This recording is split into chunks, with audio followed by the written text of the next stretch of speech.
Salutations, my Fallout lovers. It is Matty here today with another Fallout 4 Rare Weapons Guide. Today I'm going to be teaching you how to get Shem Drowne's sword, which is an awesome quest line because it's actually historically accurate, as he is very well known for the Grasshopper atop Faneuil Hall. So anyway, the way to get the quest, the Gilded Grasshopper, is through the main story. You will unlock detective cases. Once you unlock those, take the Gilded Grasshopper quest and you'll find yourself at this location here, Faneuil Hall. So when you find yourself at Faneuil Hall, it is a very well guarded area covered with super mutants that have missile launchers. There's a couple of legendary enemies in there, super mutant brutes. So make sure that you are at a decent level to take on these enemies because it is a very hard area to conquer.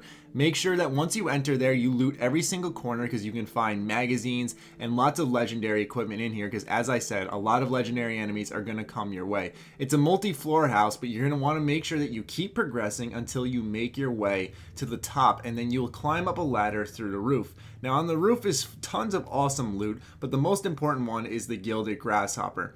Now when you grab that, you're going to get a note inside that Gilded Grasshopper that you're going to want to read. When you read it, it's going to be a note that'll send you to a little grave digging area.